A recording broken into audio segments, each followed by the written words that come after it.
क्यों नहीं है? हर जगह होम डिलीवरी हो रही है, सरकारी 10 लाख नौकरी दी जा सकती है तो पहले ही दे देना था। लेकिन बिहार की जनता में एक जनरल या तो उदासीनता है या गुस्सा है।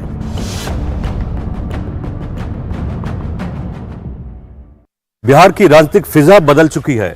हमारे साथ बातचीत करने के लिए विशेषज्ञ हैं, चुनावी विशेषज्ञ हैं, रणनीतिकार हैं। प्रशांत किशोर जी, आपका बहुत बहुत स्वागत है। नमस्कार। आप बिहार में जा रहे हैं, लोगों से मिल रहे हैं, जिस तरह का बदलाव हुआ है बिहार में, लोगों का नब्ज आप परखते हैं अच्छी तरह से, क्या महसूस हो रहा है?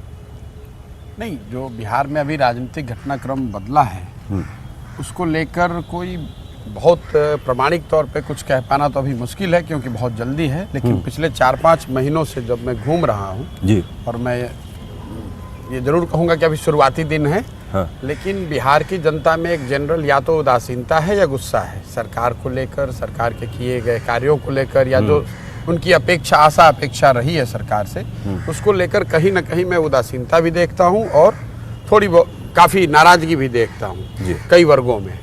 अब ये जो अभी नया परिवर्तन हुआ है, सामान्य नागरिक के हिसाब से इसमें तो कुछ, उनके हिसाब से तो सरकार में कुछ बदला नहीं। कुछ मिनिस्टर्स के नेम प्लेट बदल गए। नेम प्लेट बदले। पहले जो 10, 12, 15 मिनिस्टर थे वो भाजपा के थे, वो आरजेडी के हैं। लेकिन अगर आप गांव में रहते हैं, अगर आप ब्लॉक में, पंचायत में रहते हैं, शहरों में रहते हैं, तो आपके लिए कुछ नहीं बदला। अफसर वही है, करप्शन वही है, ध्वस्त शिक्षा व्यवस्था वही है, बदहाल अस्पतालों की हालत वही है, लोगों की बेरोजगारी वही है।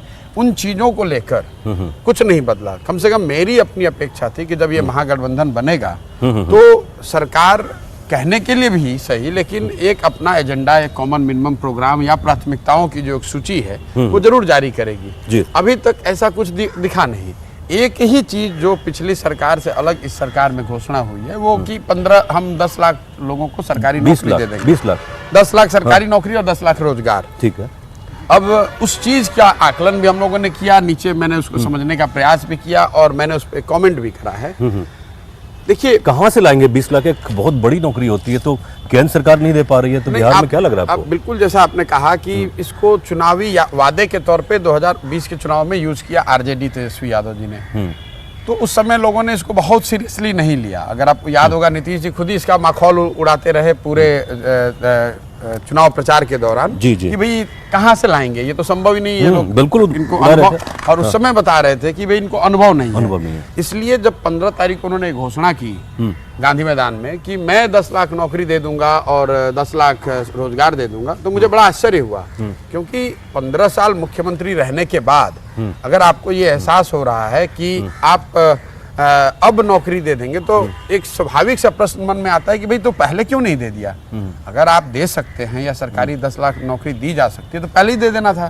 खैर चलिए, नीतीश जी बड़े नेता हैं, मुख्यमंत्री हैं, और कई बार ऐसा लोग कहते हैं भाई सरकार की प्राथमिकता शायद अब ये उस प्राथमिकता में है कि 10 लाख नौकरी दे दी जाए। जी।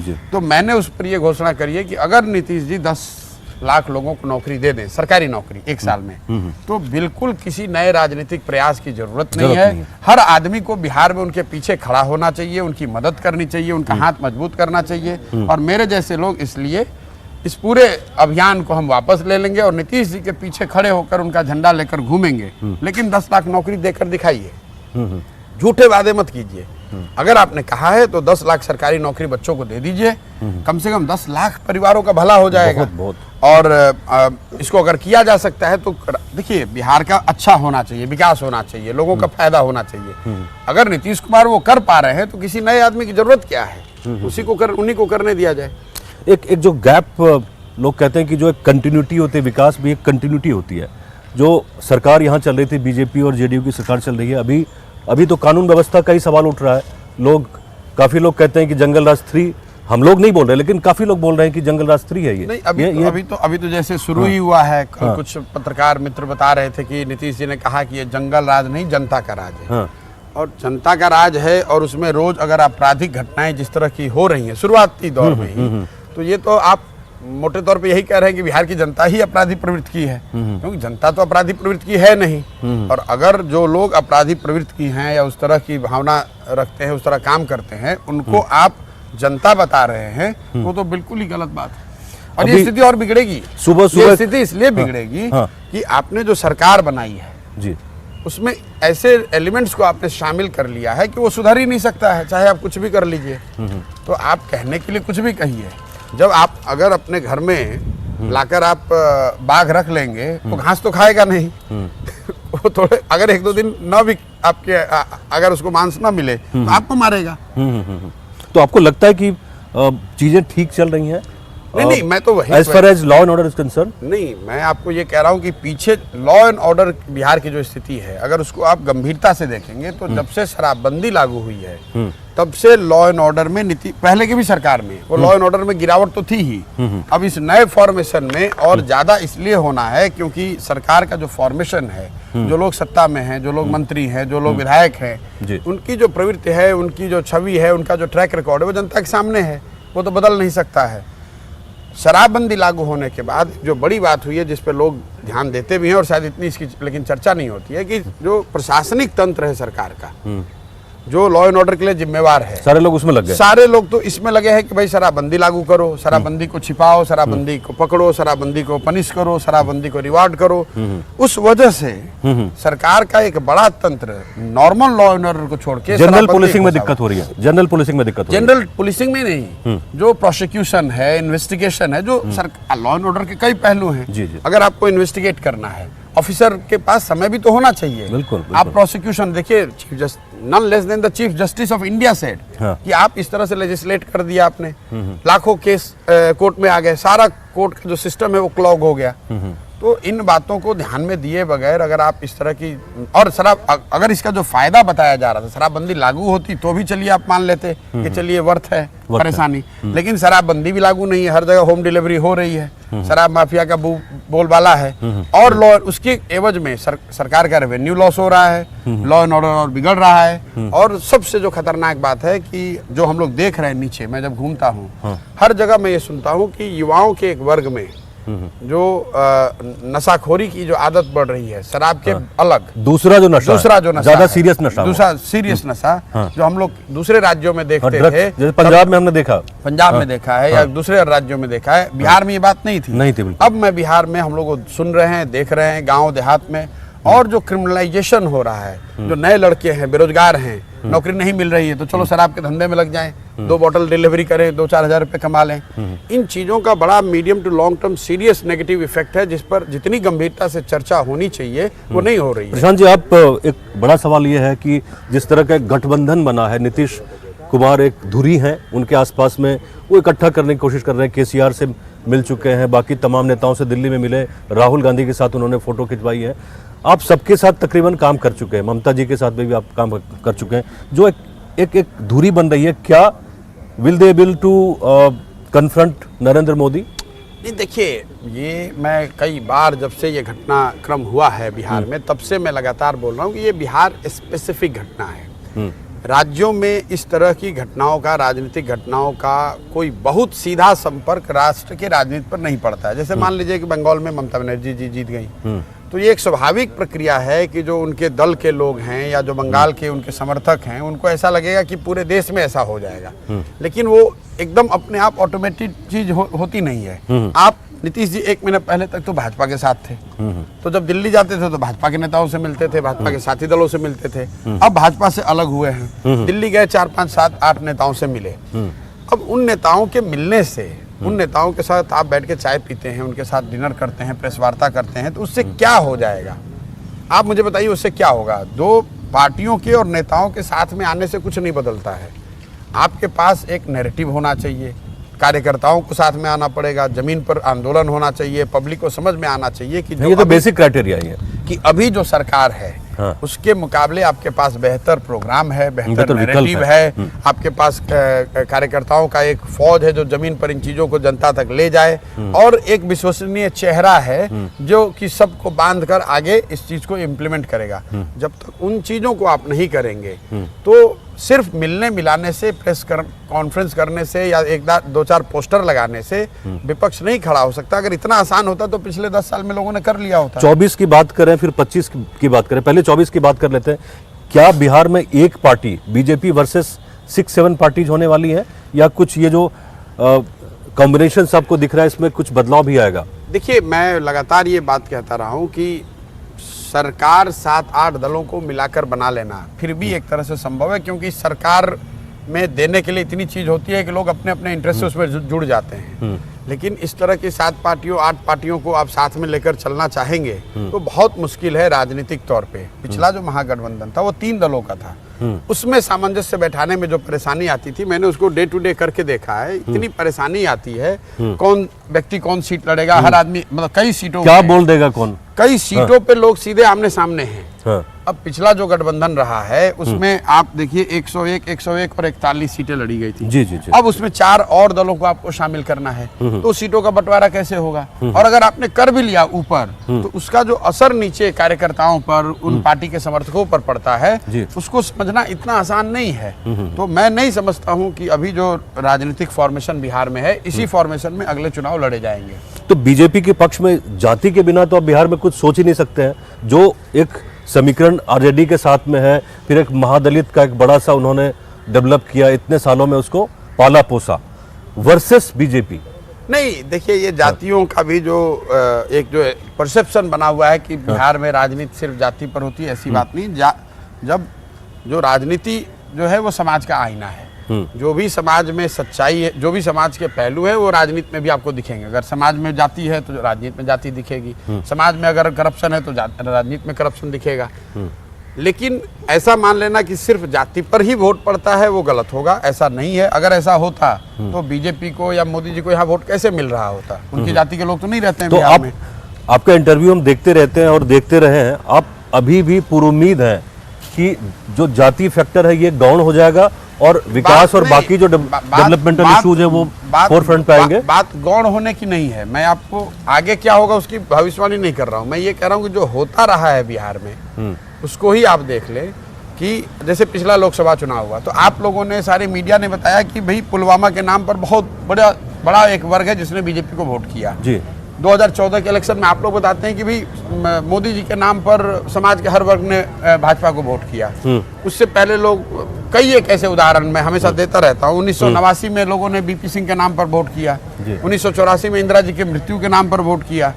तो ऐसी घटनाएं, ऐसी चीजें होती रहती है और ऐसे उदाहरण बहुतेरे बिहार में पड़े हुए हैं जब लोगों ने जातियों से ऊपर उठ के वोट किया है और करते ही रहते हैं। समाज में वो ताकत है कि अगर कोई मुद्दा, अगर कोई व्यक्ति, अगर कोई इशू इतना बड़ा है जो समाज के विश्वास को जीत ले या समाज को द्वेलित कर ले, तो लोग जातियों से ऊपर उठकर वोट करते रहे बिहार में। कल एक पोस्टर देखा लखनऊ में, शायद आपने भी देखा, सोशल मीडिया पे वायरल भी हो रहा है कि उसमें नीतीश और अखिलेश दोनों साथ आ रहे हैं। तो मतलब बिहार और यूपी का जो एक मैंडेट है, जो सीटें जितनी है, नहीं, फिर वही बात है। ये जो दल नेता साथ में आ रहे हैं, उन नेताओं के और पार्टियों के साथ में आने से जरूरी नहीं है कि उनके कार्यकर्ता साथ में आ जाएं, जरूरी नहीं कि उनके समर्थक साथ में आ जाएं, जरूरी नहीं है कि उनके समर्थकों के आगे जो लोग अभी समर्थक नहीं हैं, सामान्य पब्लिक है, वो आपके साथ आ जाए। और जब तक आप वो नहीं करेंगे तब तक जो व्यक्ति या जो पार्टी मान लीजिए 37-38% वोट पर बैठा हुआ है, वो उसके या तो आप उससे ज्यादा वोट लाइए, या उनका कोई बड़ा वर्ग जो अगर 38% लोगों ने बीजेपी को वोट किया है, या तो जो रिमेनिंग 62 है उसका बड़ा वर्ग आपको वोट कर दे, या फिर जो 38 जो लोग वोट कर रहे हैं उसमें एक वर्ग टूट के आपके साथ आ जाए, या दोनों का कॉम्बिनेशन हो। अभी ऐसा कुछ मुझे होता दिखता नहीं है। आप भी 2 अक्टूबर से यात्रा निकाल रहे हैं बिहार में, हालांकि शहरों में आपने देखा किस तरह के लोग, मुद्दे किस तरह के हैं, तो उसमें क्या खास रहेगा? अब क्या देखिए, मैं यात्रा तो नहीं निकाल रहा हूं, मैं गांव में पदयात्रा करने जा रहा हूं। मेरा अपना मानना है कि बिहार को और बिहार के समाज को बेहतर तरीके से समझने के लिए जो लोग भी सामाजिक राजनीतिक जीवन में हैं, आपके पास यही उपाय है कि आप पब्लिक के बीच में, जनता के बीच में जाएं।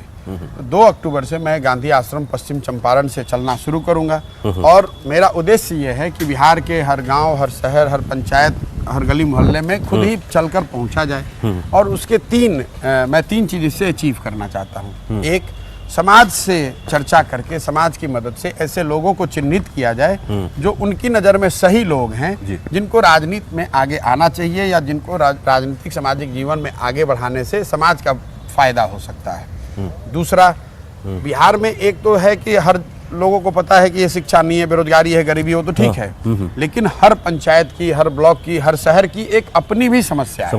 बिल्कुल। तो हम लोग पंचायतों के स्तर पे एक मैं मैनिफेस्टो बनाना चाहता हूँ, लोगों से चर्चा करके, ताकि हर पंचायत की, हर शहर की वहाँ पर की समस्याओं के आधार पे, वहाँ की समस्याओं और संभावनाओं के आधार पर एक मैनिफेस्टो बनाया जाए कि प्राथमिकता के आधार पर इन चीज़ों के करने से उन पंचायतों या शहरों की स्थिति, लोगों की स्थिति बेहतर हो सकती है।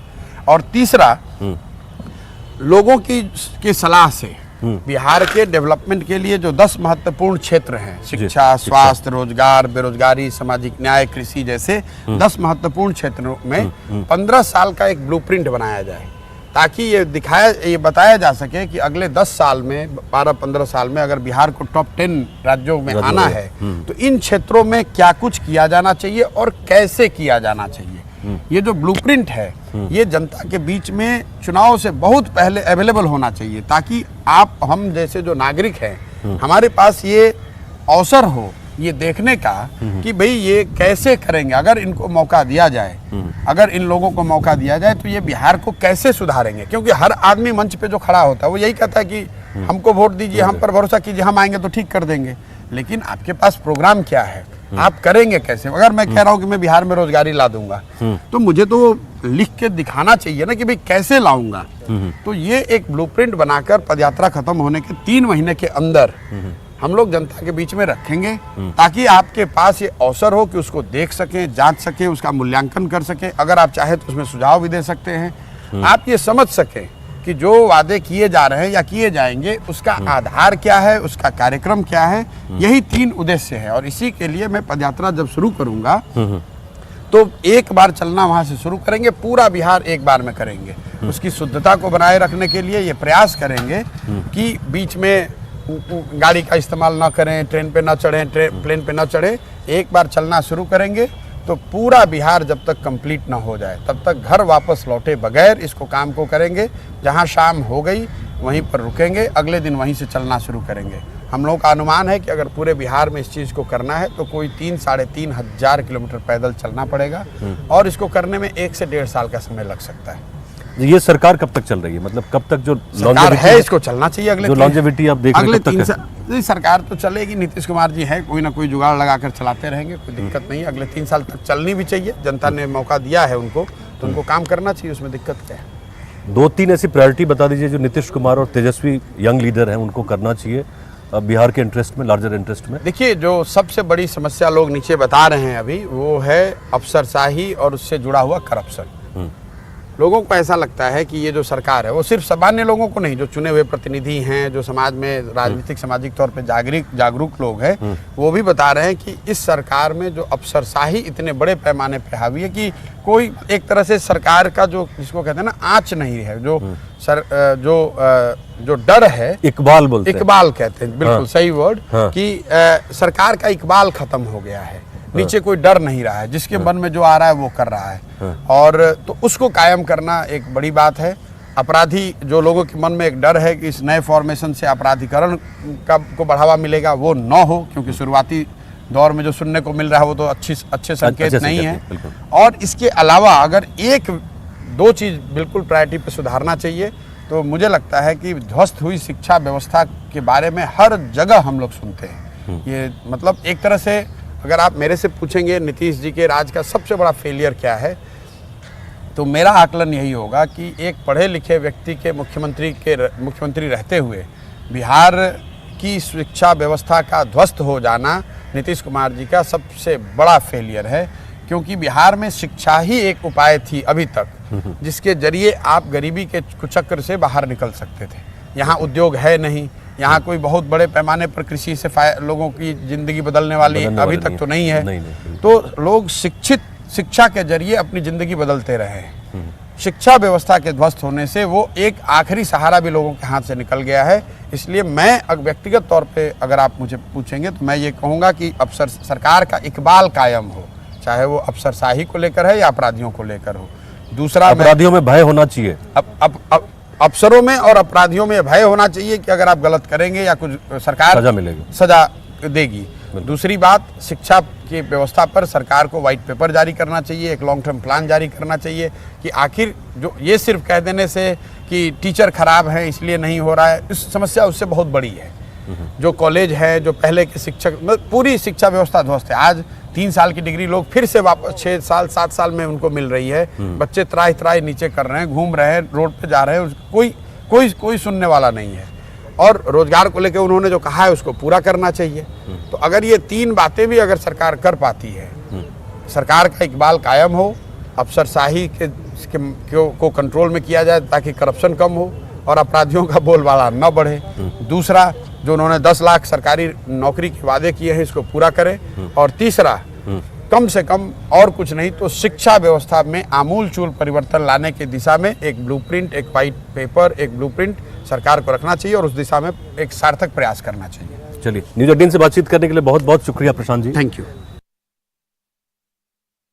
लोगों का नब्ज अब परखते हैं अच्छी तरह से, क्या महसूस हो रहा है? शराबबंदी भी लागू नहीं है, हर जगह होम डिलीवरी हो रही है। सरकारी 10 लाख नौकरी दी जा सकती है तो पहले ही दे देना था। इन बिहार की जनता में एक जनरल या तो उदासीनता है या गुस्सा है।